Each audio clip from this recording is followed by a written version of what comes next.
Welcome to the DSO Hygienist podcast, where we deep dive into the world of DSO hygiene. I'm your host, Christine Deal. I'm a practicing clinical hygienist with over 30 years of experience. 7 years ago, my private practice was bought by a DSO. I am an advocate for hygienists working in the DSO space. Discover how DSO hygienists can advance their careers and make a meaningful impact in the field. From career growth opportunities to in-depth discussions on the challenges and triumphs of the DSO hygienist, in this podcast, we will provide exclusive insights, expert interviews, and real stories from passionate hygienists who are making a difference. You won't want to miss a single episode. Even if you aren't currently in the DSO world, you will benefit from a wide range of topics. Subscribe now to the DSO Hygienist podcast and be part of the conversation. Your journey to happiness and success begins here. On this episode, our guest is Rose Nobbley. She's a part-time clinical dental hygienist and dental informaticist in Alaska. Her various roles in dentistry include international speaker, educator, and researcher. She's advocating to shape oral health care policies and strengthen registered dental hygienists' influence for disease prevention through dental informatics. She founded Teeth for Health, a campaign focusing on bridging the gap between dentistry and medicine through health education, outreach, research, and interdisciplinary collaboration through partnerships with non-governmental organizations, stakeholders, and local government establishments. She is a founding board member of Teethcloud and is passionate about initiatives to decrease oral health disease and inequalities in and out of the operatory. Welcome, Rose. Hi, Christine. Thank you for having me on your show today. I am so excited to have you. I am very interested in what you're doing, and I'm just going to get right into it. We'll start with the questions. I want to know, how did you get interested in research? Well, I have always been an inquisitive person. However, I truly developed an interest in research in hygiene school during our public health and research for the RDH course. At that time, of course, I had no plan how I would ever be involved in such a pathway, but it intrigued me enough to start reading dental hygiene journals to explore what kinds of research was being explored in my field. And in the back of my mind, I would say to myself, I can do that. So what type of prevention research have you been involved in? Primarily, it has been school-based programs. In the fall of 2016, I moved to the Philippines with my husband for his work, and I started volunteering with local non-government organizations, or NGOs, and local dental chapters in their dental missions, observing their culture and their practices. The programs were one-and-done outreaches, so there was no way to tell if we were duplicating efforts from previous volunteers, and no way to know if and what interventions actually made a difference. And through my volunteering, I was asked to join the faculty at National University College of Dentistry, one of two schools that offered a dental hygiene program. So, of course, I jumped on that opportunity. Yeah. And the first thing I did was create school-based community oral health programs that partnered students with the sponsored communities of the NGOs, making for better opportunities to actually evaluate program outcomes in some of the poorest underserved populations in the capital. That is awesome. That is so fascinating. I'm glad that you were able to duplicate research. So you've taught internationally. Where do you feel you have made the most impact? I would definitely say Manila, Philippines. The data collected by students from my programs afforded me an invitation to present in Australia at the 2019 International Federation of Dental Hygiene Symposium. And over a 3-year time span, in 3,000 individuals, we can draw inferences from two communities showing a 20% reduction in caries disease prevalence from simple interventions supporting dental hygienists' vital role in first-line non-invasive interventions.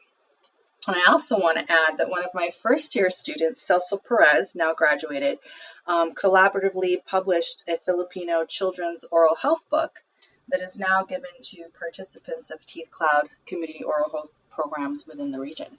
Wow. Wow. You're doing such amazing work, Rose. How does research contribute to improving oral health? Well, we definitely don't know what we don't know. And relying on information that we were taught is true in school is not enough. I mean, we still have dental professionals indicting sugar as the primary cause of decay. Yes, it is highly fermentable, but so are other foods. But, what about pH and the microbiome and quorum sensing? Research enables us to identify patterns and trends in patient data, which can help us provide more personalized care and also help us identify factors that contribute to oral health disparities and help develop strategies to actually address these disparities. Got it. And how do you collaborate with other professionals when you collect this data, like the thing that you had set up? So you had doctors or students. How did that kind of collaboration work? Well, that is the million-dollar question. I was talking about this with Dr. Cutter. Not all of us, of course, are part of a university to have those connections to create oral health solutions. I was really blessed to access that when I started teaching at the university in the Philippines, where I met my mentor, Dr. Cutter. He's a dentist originally from Ohio State, now living in Manila. And the best advice that was given was start the conversation. Ask your question and see who else is interested in finding the answer. And if you don't know where to start, then join, forums like Teethcloud, which is a space specifically for connecting data-inspired, like-minded professionals. Speaking of Teethcloud, you are a founding board member of the non-for-profit. Can you explain a little bit more about its mission and how it came to be? Yeah, our mission is to decrease global oral health inequalities through dental informatics. And Teethcloud came to be during COVID. There were 5 of us, and we had a lot of time on our hands, like so many of us, right? We had quite a bit of collected data from our programs, and we began asking ourselves, where does all this go?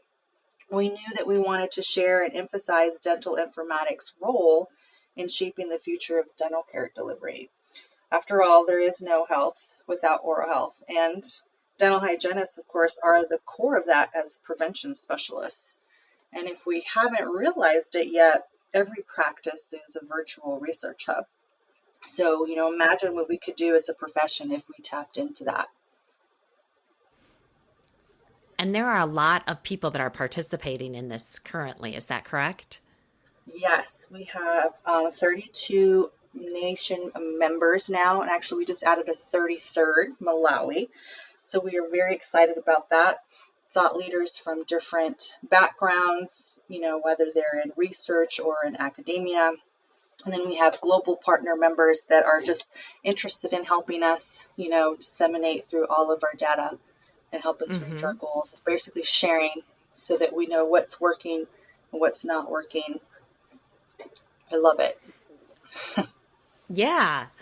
And that's I'm kind of interested in how maybe DSOs, we collect so much data in a DSO environment. And I'm just wondering how we could, as hygienists, use that data to improve patient care. Wow, there's so many possibilities in the DSO space.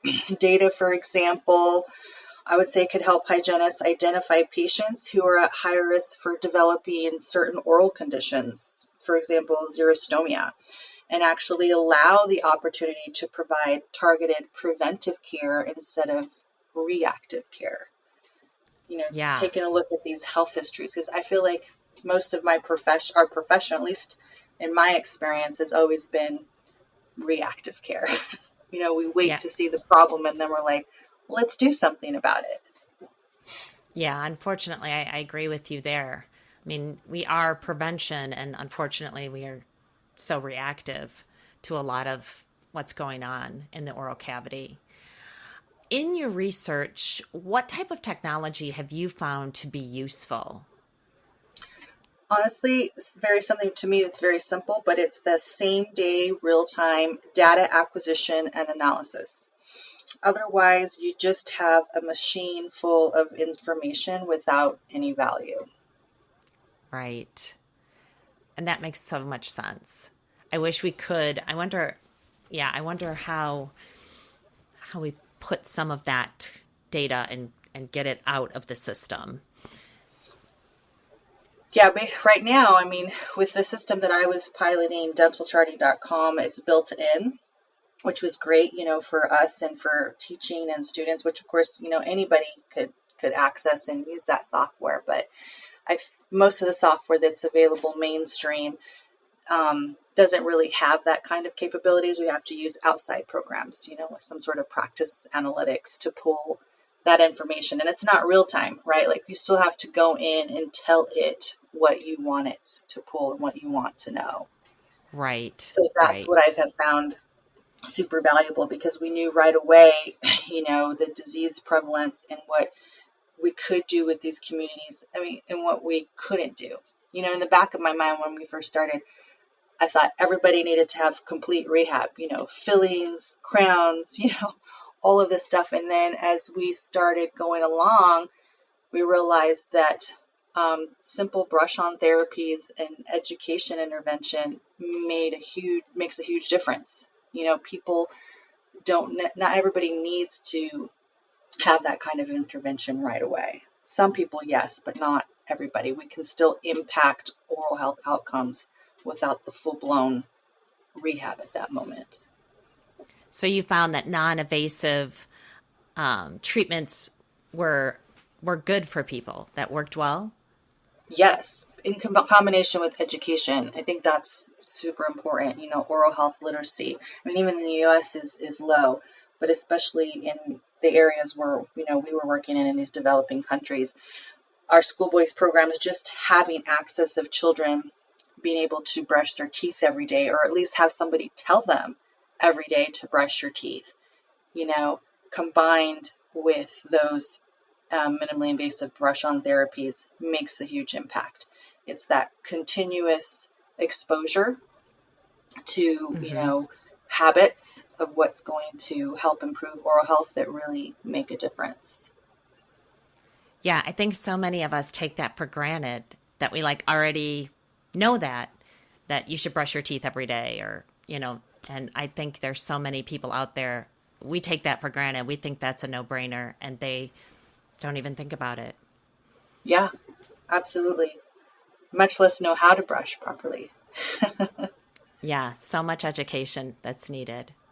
Yeah. Now, in your research, the education portion of it, how did that work?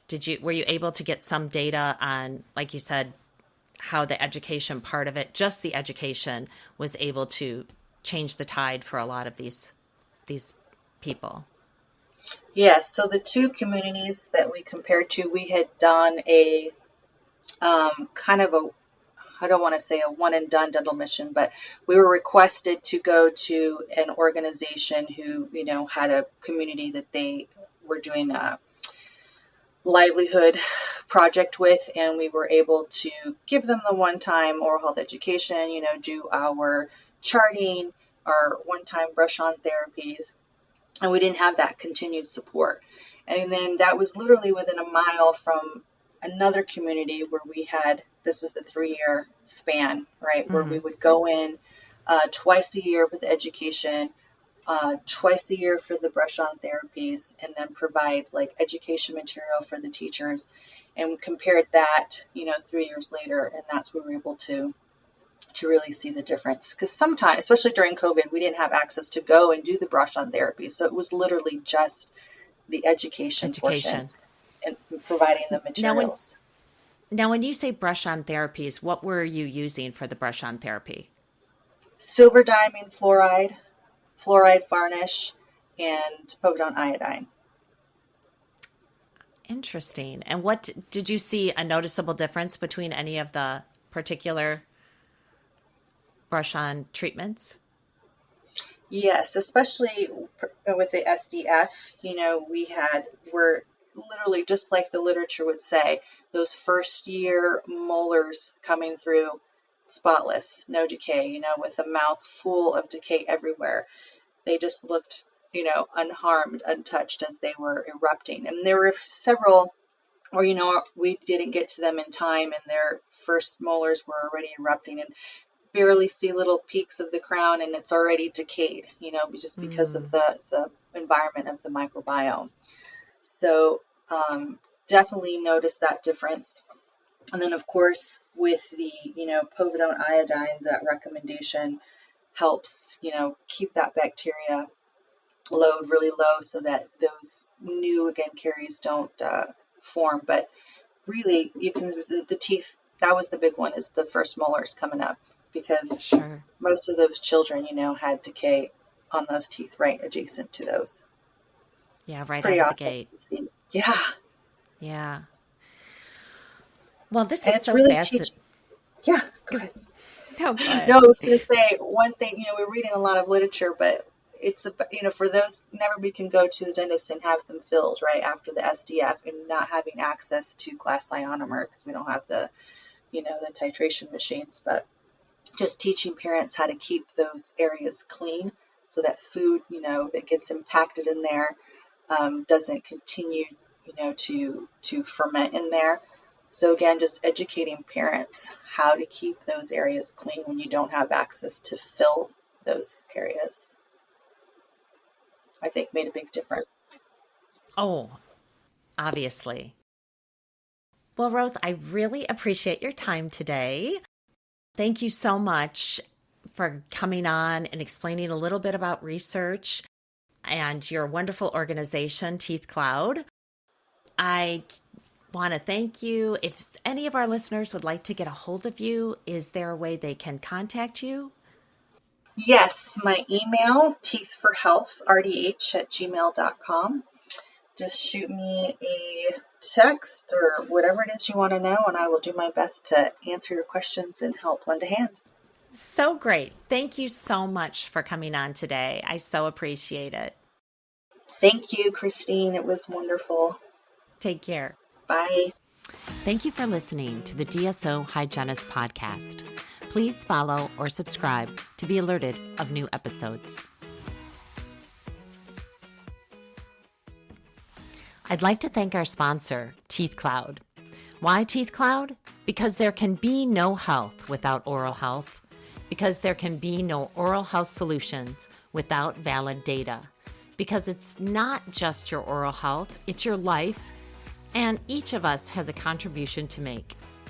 Teethcloud strives to constantly improve and promote health around the world through innovative dental informatics.